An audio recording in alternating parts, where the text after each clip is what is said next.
I want to tell you about an essential vitamin you've probably never heard of. If you're a parent or plan to be one, it might be more important to your child's growth than all other vitamins combined, and only you, a parent, can provide it. I call it vitamin N, the word no. More and more children, I find, are suffering from vitamin N deficiency, and they, their parents, and our entire culture are paying the price.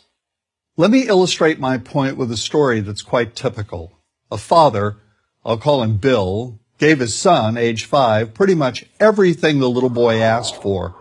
Like most parents, Bill wanted more than anything for his son to be happy, but he wasn't. Instead, he was petulant, moody, and often sullen. He was also having problems getting along with other children. In addition, he was very demanding and rarely, if ever, expressed any appreciation, let alone gratitude, for all the things Bill and his wife were giving him. Was his son depressed, Bill wanted to know? Did he need therapy? His son, I told him, was suffering the predictable ill effects of being overindulged. What he needed was a healthy and steady dose of vitamin N. Overindulgence, a deficiency of vitamin N, leads to its own form of addiction. When the receiving of things begins to generate nothing but want for more things. One terrible effect of this is that our children are becoming accustomed to a material standard that's out of kilter with what they can ever hope to achieve as adults. Consider also that many, if not most, children attain this level of affluence not by working, sacrificing, or doing their best, but by whining, demanding, and manipulating. So in the process of inflating their material expectations, we also teach children that something can be had for next to nothing. Not only is that a falsehood, it's also one of the most dangerous, destructive attitudes a person can acquire. This may go a long way toward explaining why the mental health of children in the 1950s, when kids got a lot less, was significantly better than the mental health of today's kids.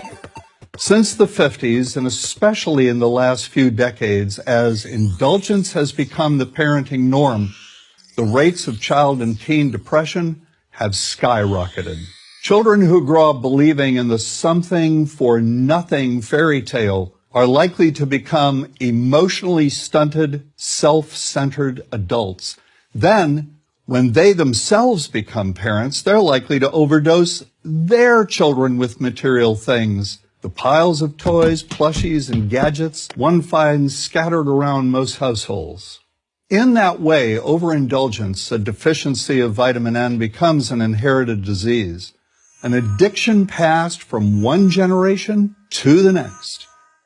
This also explains why children who get too much of what they want rarely take proper care of anything they have. Why should they? After all, experience tells them that more is always on the way. Children deserve better. They deserve to have parents attend to their needs for protection, affection, and direction. Beyond that, they deserve to hear their parents say no far more often than yes when it comes to their whimsical desires. They deserve to learn the value of constructive creative effort as opposed to the value of effort expended whining, lying on the floor, kicking and screaming, or playing one parent against the other.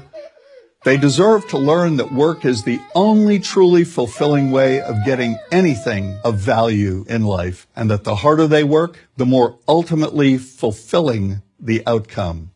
In the process of trying to protect children from frustration, parents have turned reality upside down.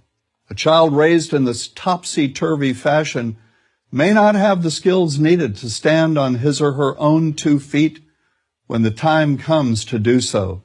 Here's a simple rule.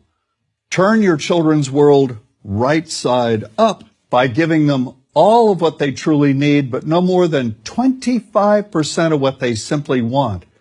I call this the principle of benign deprivation. No. Vitamin N. Dispense it frequently. You'll be happier in the long run, and so will your child.